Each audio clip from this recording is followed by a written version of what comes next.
Alhamdulillah, tentang KWSP yang viral baru-baru ni, semuanya saya ambil sebagai satu wake up call juga untuk Bubble Bee dan satu pelajaran untuk Bubble Bee. Tapi dalam masa yang sama, kita sangat committed dan positif untuk make sure Bubble Bee moving forward. Maksudnya segala permasalahan tentang KWSP telah pun settle. Okay? Staff dah dapat memo, staff dah ada email, orang sedia faham kondisi tentang KWSP. Kita berhubung dengan KWSP untuk pembayaran ansuran. All the receipt semua dah ada. Okay, sebab tu staff saya orang okey, orang happy dan orang bersemangat untuk moving forward. So macam saya cakap lah, it's a wake up call untuk Bubble Bee, untuk saya juga, untuk make sure kita adakan penambahbaikan untuk management, untuk kita punya servis, everything lah for Bubble Bee. Ada berjumpa tak atau berhubung dengan orang yang staff bekas staff kan? Ada jumpa? Sebenarnya sedang dalam mencari bukanlah mencari salah, tapi kita kadang nak bersua, nak berdepan, nak selesaikan dengan cara baik. Sebab alhamdulillah kita ada ramai staff, tapi mungkin disebabkan 2-3 orang yang begini membuatkan staff-staff lain kadang rasa ada tak yakin ke apa ke. So memang kita nak jumpa dengan orang ni untuk discuss dengan baik.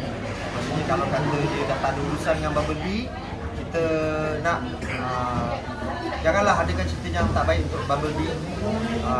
Kalau ada masalah dia dengan Bubble Bee, of course saya akan bertanggungjawab untuk selesaikan permasalahan dia.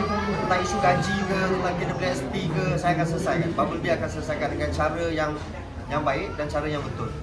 Sebenarnya akan bertindakkan Amboi, terkejutnya aku. sebenarnya akan bertindakkan sama atas individu yang menyebarkan benda tu. Tak baik. Saya anggap itu satu teguran yang berhemat. Okey. Sebagai satu teguran yang memberi manfaat kepada kita untuk moving forward. Okey, memang satu tembakan lah, tapi saya anggap itu positif. Sebab kita kadang-kadang dalam kehidupan begitu kan, kadang-kadang kita ni kalau tak dicuin, tak disepak sikit, kita tak perasan dengan salah-salah. Tapi rasa belajar tahu juga mungkin terlalu kaitan orang ke sampai jadi mangsa, tapi orang luar tahu benda ni. Ada yang banyak awak suruh. So kalau boleh share sikit. Selama 4 tahun saya Bubble Bee beroperasi, macam-macam yang berlaku dalam Bubble Bee. So saya ambil itu sebagai satu pengajaran, satu dorongan untuk saya. So macam untuk yang kes KWSP ni pun saya memang pandang positifnya pun, walaupun yang dihentam itu saya, banyaknya yang dikecam itu saya, tapi selagi mana saya cakap lah, selagi mana saya dan Bubble Bee kita buat benda yang betul, okay, kita akan buat yang baik. Okay. Cuma kadang-kadang ada kesalahan-kesalahan yang mungkin kita terlepas pandang, itu memang benda yang kita kena betulkan. So tak ada erti kata macam nak menyalahkan 100% orang tu bagi surat layan pada Bubble Bee. Kita apa? Kita akan itu sebagai satu tamparan hebat untuk Bubble Bee untuk moving forward. Saya cakap sebelum ni Bubble Bee mempunyai masalah kewangan. Secara jujurnya ketika ini kedudukan kewangan Bubble Bee macam mana? Alhamdulillah, kedudukan kewangan kita semakin stabil. Okay. Dia kalau kita nak cerita mismanage ni, company besar mana pun, kalau mismanage, berapa banyak duit pun dalam company, kalau mismanage, ianya akan tetap rebah juga. So sekarang alhamdulillah keadaan Bubble Bee punya kewangan semakin baik. Semakin baik kenapa? Sebab support tu adalah luar biasa. Saya boleh nampak sale masih lagi baik, sambutan masih lagi baik. Macam contoh di Masjid Tanah Melaka pun sambutannya masih baik, ramai orang datang support.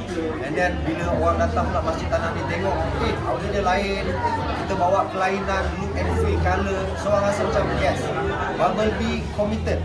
Kita bukan main-main, kita bukan local brand yang buat saja-saja nak meriuhkan industri F&B, tak. Kita ada misi kita duduk dengan agensi-agensi yang sangat baik.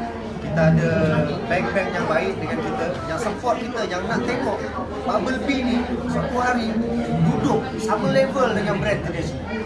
Itu dia. Sebab Bubble Bee is Bumi Putra punya company.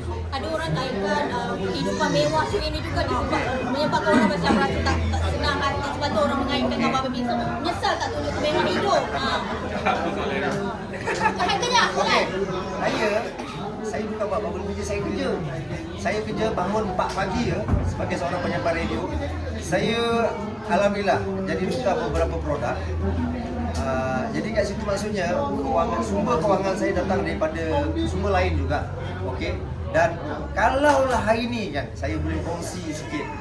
Tapi saya takut nanti orang macam alah dia ni yo lah. Saya setahun tak ada gaji kat Bubble Bee.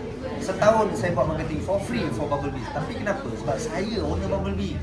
Saya kena fight Bubble Bee sampai habis. So kalau orang nak mengaitkan kemewahan saya, tak adalah kaya sangat, tak adalah mewah sangat pun. Okey. Biasa-biasa je pun, ya Allah, ya Tuhan. Tapi ada rezeki daripada lain yang saya dapat. Dan ada juga sebenarnya rezeki daripada tempat lain yang saya dah bawa masuk ke dalam Bubble Bee hanya untuk melihat Bubble Bee ini bergerak. So kalau kata orang cakap saya bermewah-mewah, saya bermewah-mewah macam mana ya kadang-kadang. Tak adalah bermewah-mewah. Kalau pergi jalan, syuting, pergi review tempat yang mahal-mahal ke atau review benda-benda yang mahal, benda tu free. Orang bayar saya. Jadi saya sekali fikir mewahnya macam mana yang mewah ya kan? Wallahualam. Tapi alhamdulillah maksudnya rezeki saya tu selain daripada Bubble Bee ni saya ada rezeki lain yang saya bawa masuk untuk keluarga saya. Tapi memang saya nak beritahu juga rezeki saya di tempat lain saya bawa masuk Bubble Bee. Dia punya amount dia tu is almost 7 digit dah. Untuk Bubble Bee, kenapa saya nak make sure budak-budak saya kerja happy, ada gaji. Okay, walaupun kita dalam keadaan yang kadang-kadang tak berapa baik, tapi just to make sure diorang ada gaji, diorang ada kehidupan.